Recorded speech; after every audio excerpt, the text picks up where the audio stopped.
Hi guys, welcome to SMS creations YouTube channel. நீ நம்ம எதை பற்றி பார்க்க போகிறோன்னா, தக் லைஃப் வந்து எதனால் ஃப்ளாப் ஆச்சுன்னு பார்க்க போகிறோம். ஏன்னா இவன் மணிரத்னம் சாருக்கு, கமல் சாருக்கே வந்து கிளாஸ் எடுக்கிறான். இவனை அவ்வளோ பெரிய புளுத்தியான்னு நினைக்காதீங்க. அவங்க ரெண்டு பேருமே மாஸ்டர்ஸ் தான். அவங்ககிட்ட நம்மளாம் சினிமா கற்றுக்குறோம், இன்னும் கற்றுட்டே இருக்கோம். அவங்க ரெண்டு பேரும் சேர்ந்து நாயகன் ஒரு காலத்தால் அழைக்க முடியாத ஒரு காவியத்தை கொடுத்துருக்காங்க.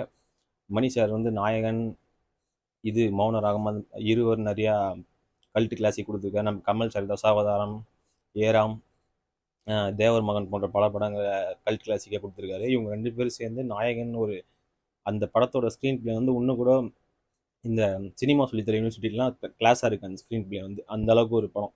நானே இப்போ கூட அந்த படத்தை ஒரு 50 தாட்டி மேல் பார்த்துருப்பேன். ஒரு தாட்டி பார்க்கும்போது ஒரு புது புது பெர்ஸ்பெக்டிவில் அது நம்மளுக்கு கற்றுக் கொடுக்கும். அந்த மாதிரி ஒரு 2 ஃபிலிம் மேக்கர்ஸ் 37 வருஷம் கொடுத்து ஒன்று சேர்றாங்கன்னா அந்த படத்தோட ஹைப் வந்து எப்படி இருக்கும், அதை அவங்க சாட்டிஸ்ஃபை பண்ணல. அதனால் படம் வந்து ஃப்ளாப் ஆயிடுச்சு. அதுக்கு மெயினாக ரீசன்ஸ் என்னன்னு பார்க்க போகிறோம். ஃபஸ்ட்டு வந்து வீக் ரைட்டிங் வந்து ரொம்ப வீக்காக இருந்துச்சு. பிளாட் வந்து சூப்பர் பிளாட்டு.